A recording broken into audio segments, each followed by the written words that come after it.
What does a former KGB prison, a medieval restaurant, one of Europe's largest market halls and an axe throwing range have in common?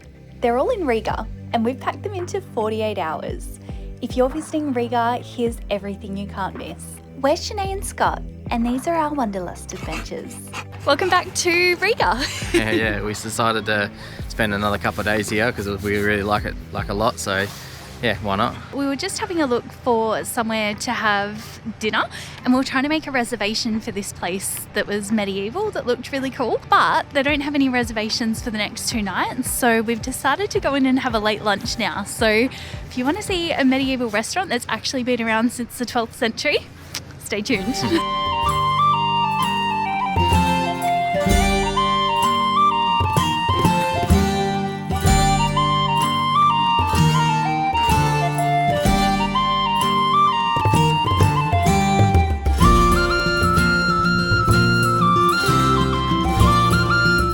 Let me read your fortune.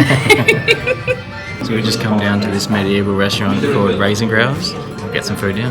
The menu here looks really good. I'm actually quite excited to try the food. They have crafted it with lots of like actual medieval dishes, so Thank you. thank you so much.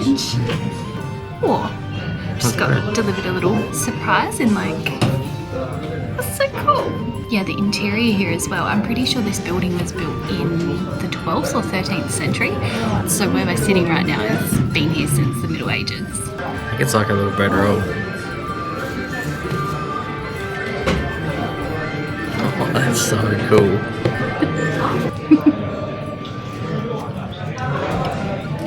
It's actually quite cool because there's no electricity. It really sort of like creates a certain vibe, but hard to film because there's not much light. It's very ambient.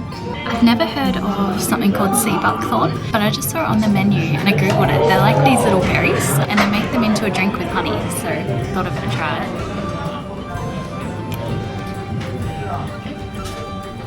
It's really nice. Weirdly, it tastes like Christmas.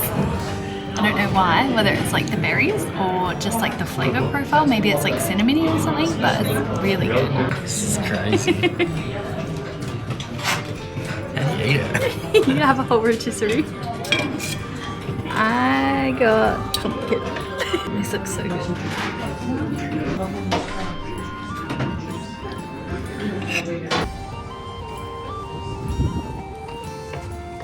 Size of the store. Hello. Oh, that was probably not the best meal I've had, but it was really good. It's like definitely worth going to there, I think.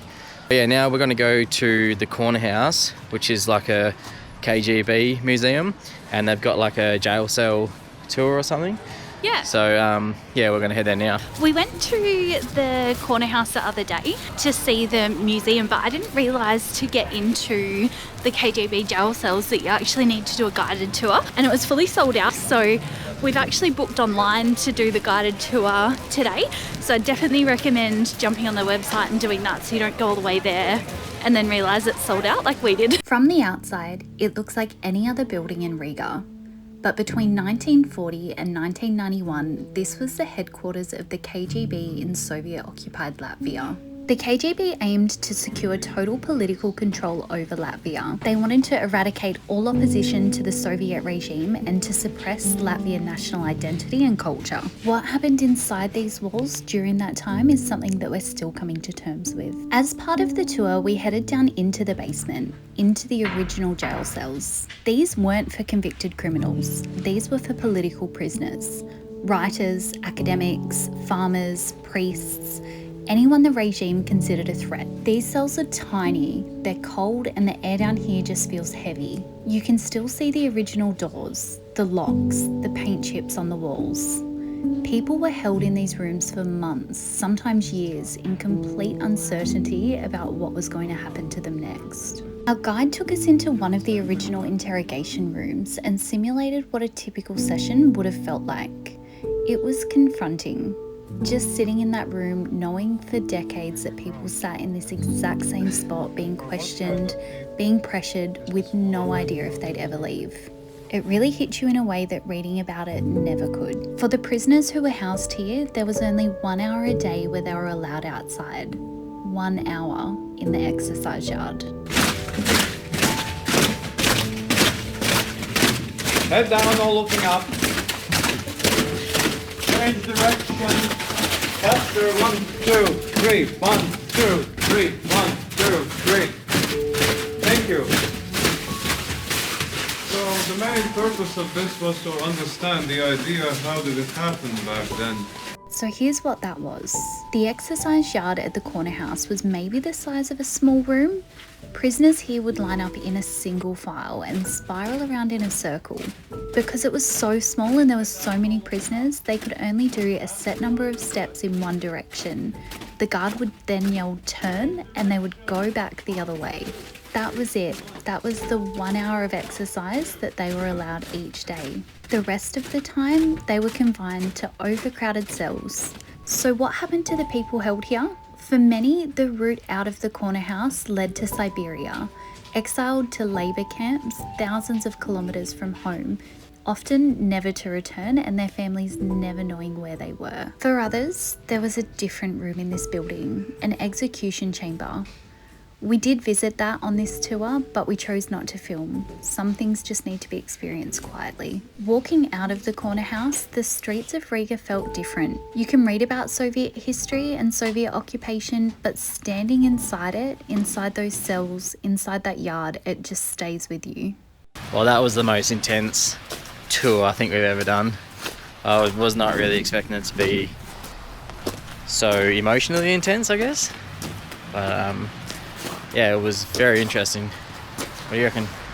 Yeah, definitely. I don't know why I didn't expect it to be so emotionally intense, because now I think about it, it's very obvious that it was going to be. But I think I just watched a TikTok of someone going there and I was like, oh, that looks eerie. Not actually thinking that you'd go there and learn all the history and that sort of stuff about it. Which, yeah, KGB history, bloody intense. Yeah, I don't even know whether I can talk about half of it on here, to be honest. It's, yeah, a place where a lot of brutalities happened and a lot of human rights were violated.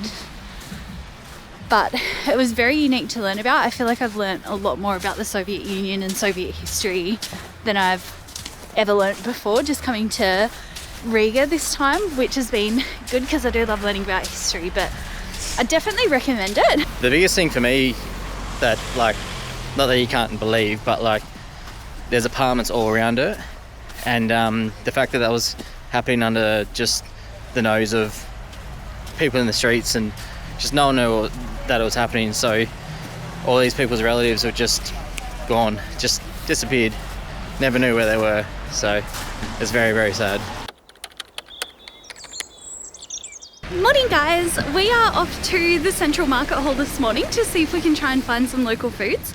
I've heard that there's this really big hall with loads of different little shops within a big shop, so we really wanted to go and check it out. Eating snow as I talk. It's really pretty here in the city. It's just starting to get blanketed again. Really gorgeous. It's a winter wonderland right now. So we've made it to the Central Market Hall, where it's just a big local. Everyone comes here to get their produce and little goodies and stuff, so we're gonna have a look around and try to get some food somewhere. Seems to be the same sort of stuff, for beanies, gloves, jackets, that sort of stuff, shoes, a lot of shoes, and a lot of fruit stalls. So we're gonna go check inside and have a look and see if there's something different inside. So this one just looks like a butcher, a massive butcher's shop. All these different shops have just got all their different meats and stuff. It's probably where my dinner came from last night, actually. Something seems a bit fishy in here.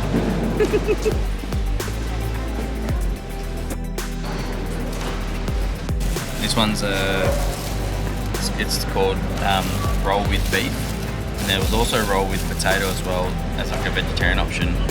So I guess it's kind of like a sausage roll, but it's more like a pastry. It's going to take a bit to get to the meat. Yeah. So the meat's kind of inside a hot dog. It's like a donut almost. It's pretty nice. Too much deep fry. Yeah. So we got the cheese and potato one, I think it was. Yeah, cheese and potato. They're not warm, they're just cold. It did say on the sign that these were traditional pies. I hadn't actually seen them mentioned on any other sort of blog on things to try in Latvia. So yeah, pretty keen to give these a go. We also got the dessert pie to try as well. So yeah, that's really good though. Like, I don't think it matters that it's cold. So this one is the apple and cinnamon.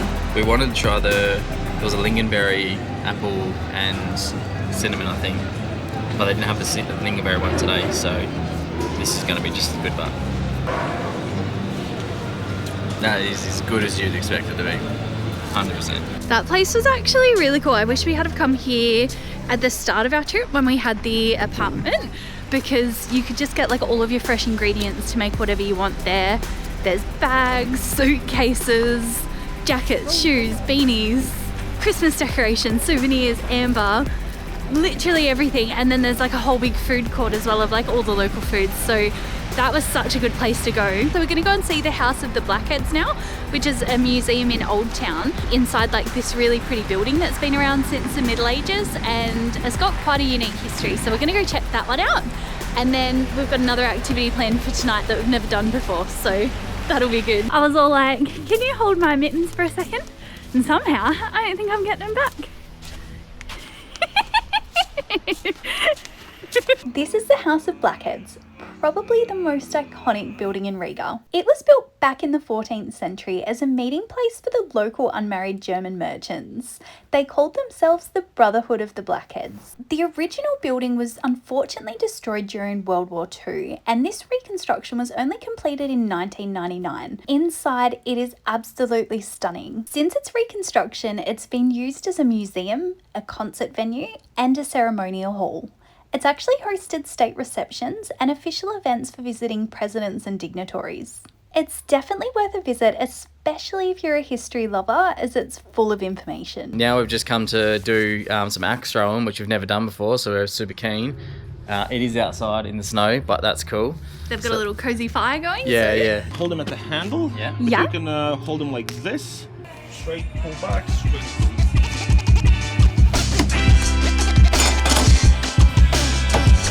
That's not bad. Yeah, even I'm scared.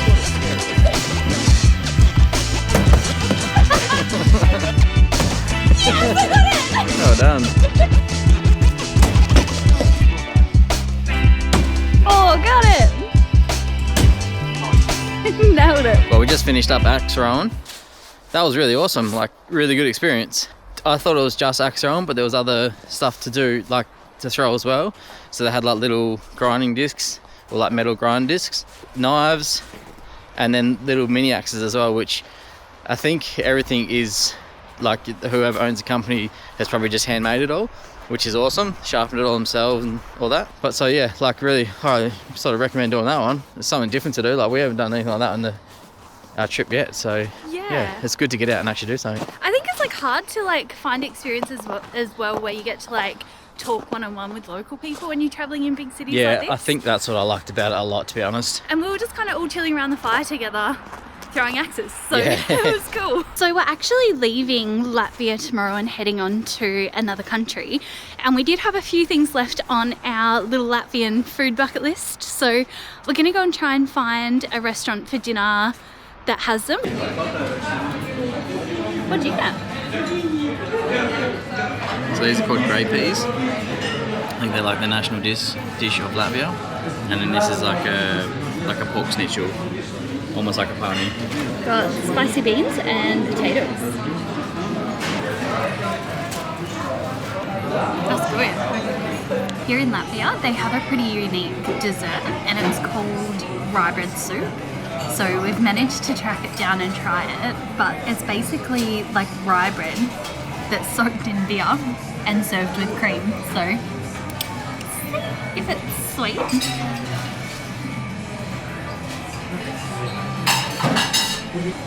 Oh, I feel like it needs to be warm.